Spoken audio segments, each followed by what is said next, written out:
Assalamualaikum Bapak Guru Hebat Calon Guru Penggerak. Perkenalkan, saya Rianto, Calon Guru Penggerak Angkatan 7 DKI Jakarta. Pada video kali ini saya akan menampilkan demonstrasi kontekstual tentang praktik segitiga restitusi. Semoga apa yang saya buat di dalam video ini bisa bermanfaat buat kita semua, Bapak Ibu Guru, calon guru penggerak yang hebat. Silakan menyaksikan. Ya, berikut ini profil diri saya dan fasilitator serta pengajar praktik saya. Ya, dalam risetnya Dian Gosen menuliskan hasil risetnya itu dalam buku Restitution Restructuring School Discipline atau 5 posisi kontrol. Menurut Dian Gosen, setiap guru ataupun orang tua bisa menempatkan dirinya kepada 5 posisi kontrol berikut ini. Posisi pertama yaitu posisi penghukum. Seorang penghukum bisa menggunakan hukuman fisik maupun verbal. Orang-orang yang menjalankan posisi penghukum senantiasa mengatakan bahwa sekolah memerlukan sistem atau alat yang dapat lebih menekan murid-murid lebih dalam lagi. Guru-guru yang menerapkan posisi penghukum akan berkata, "Patuhi aturan saya," atau "Awas, kamu selalu saja salah." Nah, guru seperti ini senantiasa percaya hanya ada satu cara agar pembelajaran bisa berhasil, yaitu cara dia. Ciri khas penghukum adalah nada suara tinggi, bahasa tubuh, mata melotot, dan jari menunjuk-nunjuk menghardik. Konsekuensi logis dari akibat penerapan peran kontrol penghukum adalah kemungkinan murid marah dan mendam atau bersifat agresif. Bisa jadi sesudah kembali duduk, murid tersebut akan mencoret-coret bukunya atau meja tulisnya. Bahkan yang lebih parah lagi, murid pun tidak akan betah untuk berlama-lama dalam pembelajaran yang kita lakukan. Posisi yang kedua adalah posisi pembuat rasa bersalah.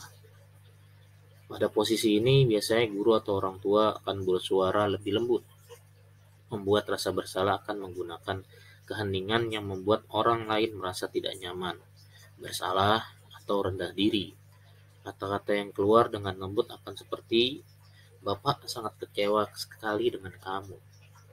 Berapa kali Bapak harus memberitahu kamu ya? Gimana coba kalau orang tua kamu tahu kamu berbuat salah begini?"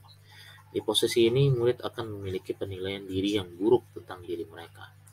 Murid merasa tidak berharga dan telah mengecewakan orang-orang yang disayanginya. Ciri khas pembuat bersalah adalah nada suara memelas, halus, sedih, bahasa tubuhnya merapat pada anak, dan lesu. Konsekuensi logis dari akibat penerapan peran kontrol pembuat rasa bersalah adalah murid akan merasa bersalah telah mengecewakan ibu atau bapak gurunya. Murid akan merasa menjadi orang yang gagal dan tidak sanggup membahagiakan orang lain. Kadangkala sikap seperti ini lebih berbahaya dari sikap penghukum, karena emosi akan tertanam rapat di dalam. Murid menahan perasaan tidak seperti murid dengan guru penghukum, di mana murid bisa menumpahkan amarahnya walaupun dengan cara negatif. Murid tertekan seperti inilah yang tiba-tiba bisa meletup amarahnya dan bisa menyakiti diri sendiri atau orang lain. Nah, posisi yang ketiga adalah posisi kontrol teman. Guru pada posisi ini tidak akan menyakiti murid, namun akan tetap berupaya mengontrol murid melalui pendekatan persuasif.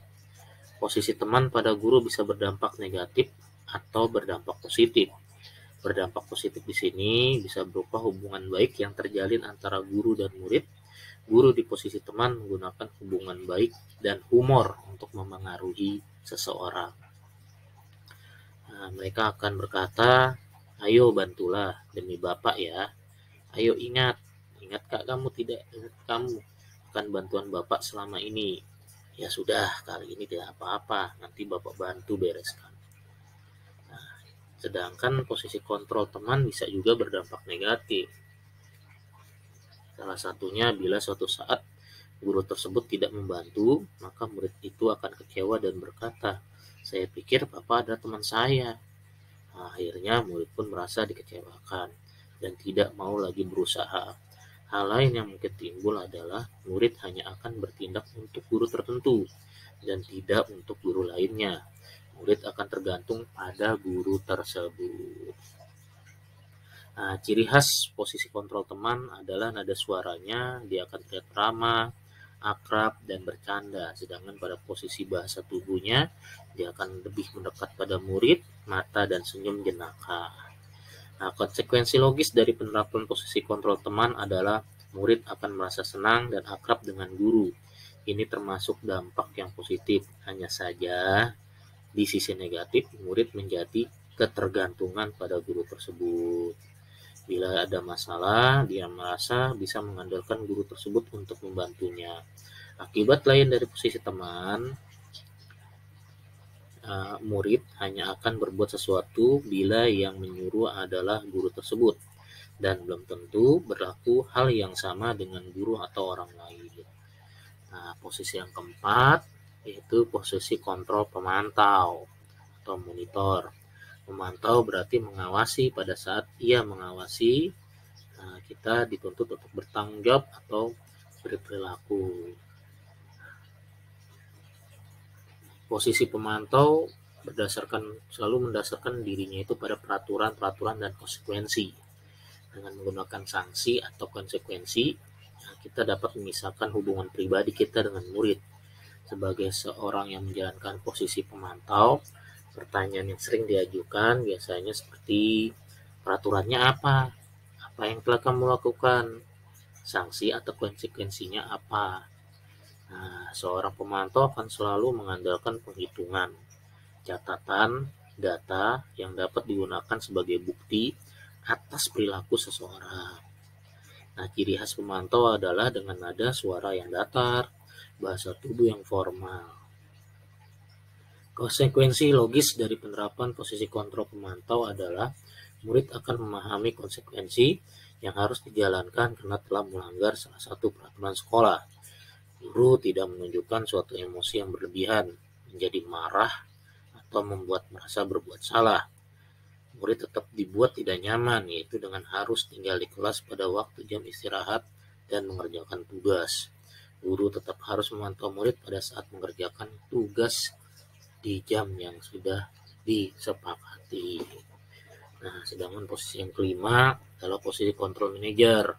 Nah, posisi kontrol terakhir ini adalah di mana guru memposisikan dirinya untuk berbuat sesuatu bersama dengan murid, mempersilahkan murid mempertanggungjawabkan perilakunya, mendukung murid agar dapat menemukan solusi atas permasalahannya sendiri. Seorang manajer telah memiliki keterampilan di posisi teman maupun pemantau, dan dengan demikian bisa jadi di waktu-waktu tertentu kembali kepada kedua posisi tersebut bila diperlukan. Namun, bila kita menginginkan murid-murid kita menjadi manusia yang merdeka, mandiri, dan bertanggung jawab, maka kita perlu mengacu kepada restitusi yang dapat menjadikan murid kita seorang manajer bagi dirinya sendiri. Dalam posisi manajer, murid diajak untuk menganalisis kebutuhan dirinya maupun kebutuhan orang lain. Nah, di sini penekanan bukan pada kemampuan membuat konsekuensi, namun dapat berkolaborasi dengan murid bagaimana memperbaiki kesalahan yang ada. Seorang manajer akan berkata dengan muridnya, apa yang kita yakini? Apa kamu meyakininya? Jika kamu meyakininya, apakah kamu bersedia memperbaikinya? Jika kamu memperbaiki ini, hal ini menunjukkan apa tentang diri kamu?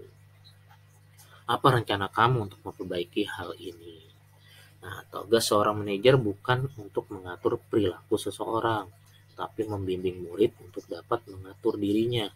Seorang manajer bukan memisahkan murid dari kelompoknya, tetapi mengembalikan murid tersebut ke kelompoknya dengan lebih baik dan kuat. Bisa jadi dalam praktik penerapan disiplin sehari-hari, kita akan kembali ke posisi teman atau pemantau, karena murid yang ditangani belum siap diajak berdiskusi atau diundang melakukan restitusi. Namun, perlu disadari tujuan akhir dari 5 posisi kontrol seorang guru adalah pencapaian posisi manajer ini, di mana di posisi inilah murid dapat menjadi pribadi yang mandiri, merdeka, dan bertanggung jawab atas segala perilaku dan sikapnya yang pada akhirnya dapat menciptakan lingkungan yang positif, nyaman, dan bisa menjadi suatu budaya yang positif ke depannya. Ciri khas posisi kontrol manajer, nada suaranya tulus, bahasa tubuh tidak kaku, dan mendekat ke murid. Pada posisi manajer, ya, suara guru atau orang tua itu sebaiknya tulus. Ya. Dia nggak perlu marah, tidak perlu meninggikan suara, apalagi menunjuk-nunjuk jari ke murid, berkaca pinggang, atau bersikap seolah-olah menyesal. Tampak sedih sekali akan perbuatan murid ataupun bersendah gurau menempatkan diri sebagai teman murid. Nah, fokusnya hanya ada pada murid, bukan untuk membahagiakan guru atau orang tua. Murid sudah mengetahui adanya suatu masalah dan sesuatu perlu terjadi. Bila guru mengambil posisi pemantau, guru akan melihat pada konsekuensinya apa peraturannya. Namun, pada posisi manajer, guru akan mengembalikan tanggung jawab pada murid untuk mencari jalan keluar permasalahannya, tentu dengan bimbingan guru. Nah, di sini pada kegiatan pembuatan video praktik restitusi ini, nanti saya akan melanjutkan tentang penjelasan tentang apa sih itu restitusi. Nah, restitusi di sini adalah proses untuk menciptakan kondisi bagi murid untuk memperbaiki kesalahan mereka sehingga mereka bisa kembali kepada kelompok mereka dengan karakter yang lebih kuat. Restitusi juga merupakan proses kolaboratif yang mengajarkan murid untuk mencari solusi atas permasalahan mereka dan membantu murid berpikir tentang orang seperti apa mereka nantinya di masa depan dan bagaimana mereka harus memperlakukan orang lain. Ya, berikut ini tahapan segitiga restitusi. Ada 3 langkah dalam segitiga restitusi, yaitu yang pertama kita harus menstabilkan identitas, yang kedua melakukan validasi tindakan yang salah, dan yang ketiga menanyakan keyakinan. Nah, dalam praktek segitiga restitusi yang akan saya tampilkan ini, di sini saya akan membawakan 2 kasus yang terjadi pada satu orang yang sama, ya, yaitu murid saya yang bernama Angel. Dia melakukan 2 kasus permasalahan.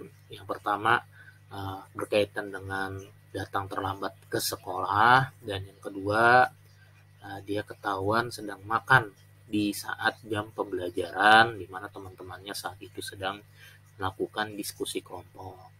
Nah, untuk slide video praktik restitusinya kita akan lihat di slide yang kelima. Selamat menyaksikan.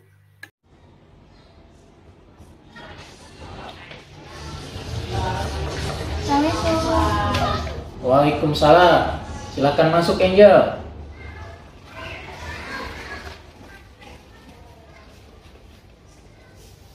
Saya tahu kenapa Pak Guru panggil ke kantor. Iya, Pak. Tadi Bapak dengar dari Bu Tiket, Angel terlambat datang ke sekolah ya. Iya, Pak. Di kelas tadi pun kamu kedapatan makan roti, padahal teman-teman yang lain sedang kerja kelompok mengerjakan tugas-tugasnya. Kenapa hal itu bisa terjadi, Angel? Iya, Pak, maaf. Tadi saya memang terlambat datang dan juga makan pada saat kerja kelompok karena saya tadi pagi bangun kesiangan sehingga tidak sempat makan. Angel, Guru tahu hal itu wajar dilakukan pada saat kita lapar. Kita memang harus makan. Di sini Pak Guru bukan ingin mencari siapa yang salah dan siapa yang benar. Namun, apa tidak ada tindakan yang lain yang harusnya bisa kamu lakukan? Iya, Pak, saya seharusnya menunggu jam istirahat yang hanya tinggal sesaat lagi. Nah, menurut Angel, tindakan Angel tadi itu sudah melanggar keyakinan kelas atau tidak? Iya, melanggar, Pak. Keyakinan kelas yang mana? Yang sudah disepakati, namun kamu langgar, Angel.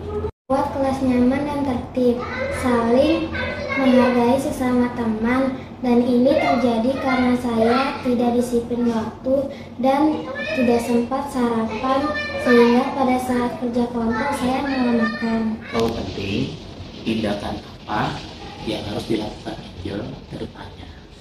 Saya akan bangun lebih awal dan memasang alarm Supaya apa, Angel?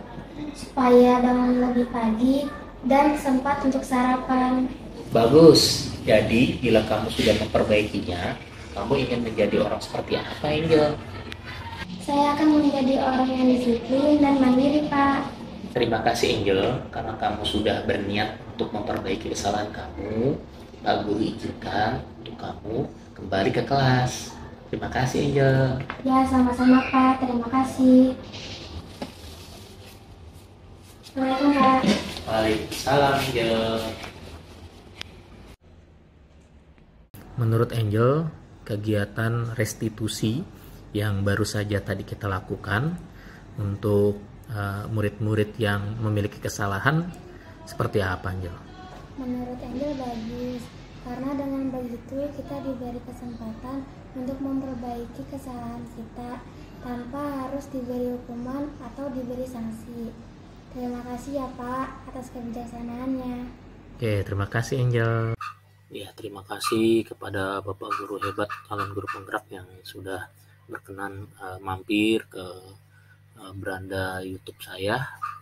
Semoga apa yang saya lakukan dan saya buat dalam rekaman video tadi bisa bermanfaat buat kita guna untuk menjalankan pembelajaran yang berpihak pada murid, terutama masalah pendisiplinan murid dengan mengutamakan pendekatan restitusi. Terima kasih. Assalamualaikum warahmatullahi wabarakatuh.